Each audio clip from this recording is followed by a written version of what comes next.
Hello guys, good afternoon sa inyo lahat. Today is Saturday. At saka may lakad tayo today kasi mayroon tayong gaganapin na awarding sa ating collection department. Yung mga incentives natin, yung mga rankings natin ng mga account call officers sa collection department. I-award today sa Penongs, Butuan City. Kaya abangan natin. At ito pa rin, same pa rin yung gamit natin. Kasi hindi pa natin dun sa area, next week pa, ginamit pa rin natin yung ating Tamaraw, Toyota Tamaraw 2025 model. Pahinga muna si Mirage. Ayun o. Ayan. Okay. Tara! Let's go! This is it.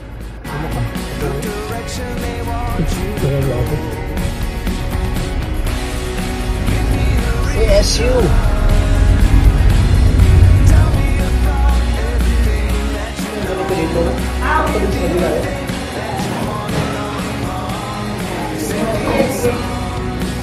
Binigyan ka pula? Dito mo na. Ini daw na.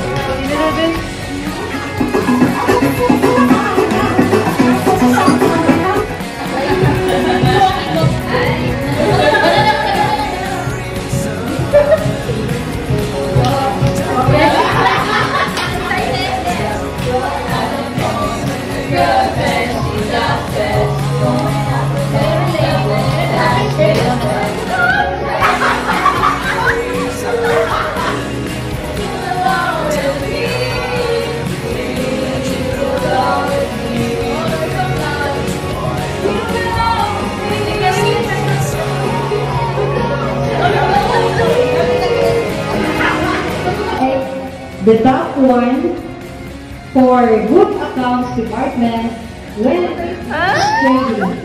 Certificate of highest recognition is presented to Joka Pauline B. Busa in recognition of our outstanding performance during the collection month of September 2025 as rank 1 or 78.45%. Given this 18th day of October 2025, as Penongs Barbecue Seafood and Grill, JC Aquino Avenue, Boracay, Cagayan, Butuan City, Agusan del Norte. Signed, Jennifer E. Tulibas, Chief Admin Officer, Al James G. Tulibas, Chief Operating Officer, and Michelle B. Bagoy, Chief Executive Officer. Let's give her a round of applause. And she will also receive a GCash incentive of 2,500 pesos. Your speech.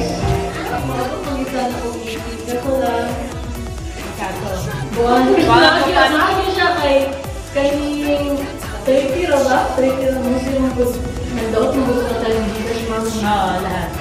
Makabot yung bigyan ito ng bigyan. Dala po kulang upat. Ay, upat na lang ito kaya nagpagawa na yan. From 6,000 to 5,000. 1, 2, 3. Saba, 1, 2, 3. Our rank 3, Rona Jean L. Cadipa, 72.15%. She will also receive 2,500 as her collection incentives.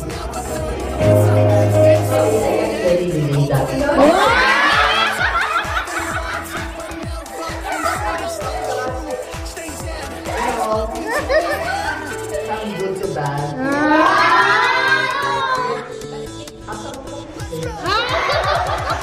Iba lang sa tabi. Hindi na kayo na yung sa opisina. Tapos si Rose, isa kayo ng kita.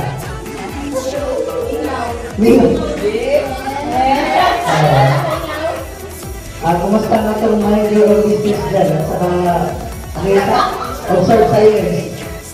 Parang hindi ako makapaniwala na wala tayo ng ulit tayo. So this is an investigation unit or yung mga department na nagsusolve ng mga problema. Diba? We already know the problem. The problem is hindi makontak. Of course, you focus on the solution. No? kahit anong trabaho yung ginagawa natin, nandiyan yung problema. No?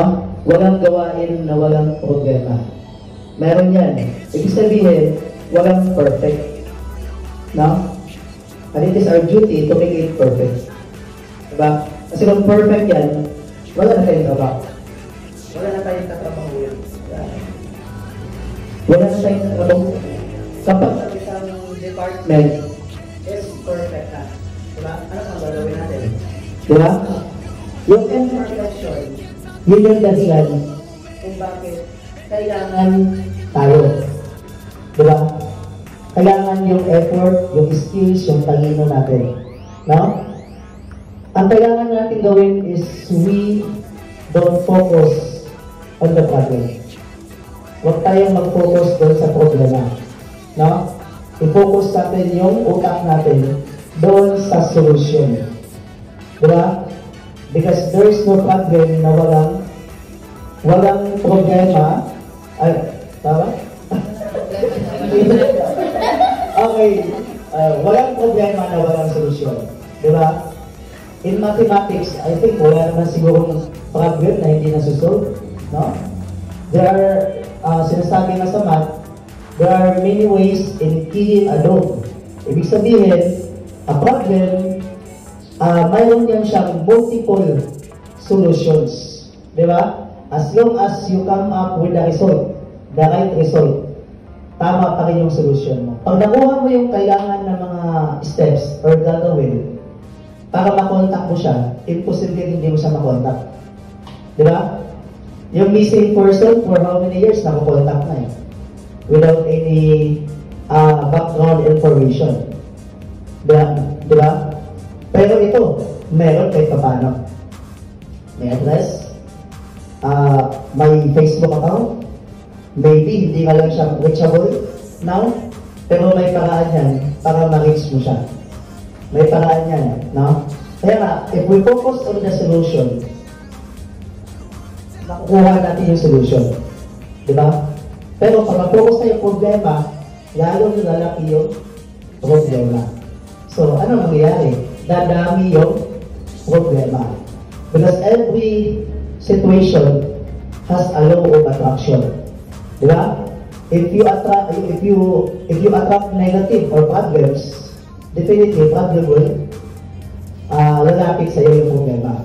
Pero kung solusyon, ang i-attract mo doon sa ginagawa mo, ibig sabihin, maraming solusyon ang pusa na lalapit sa iyo. Diba? And now, syempre, pag marami ka ng solutions, ano ka na, namamaster mo na yan. So, nang magiging madali na lang ang lahat sa'yo sa mga susunod na mga panahon o mga darating mo pa ng mga accounts. Kasi nga, season ka na eh. Mahusay ka na. Sanay ka na. Bawat meeting may aral. Bawat kwento may direksyon.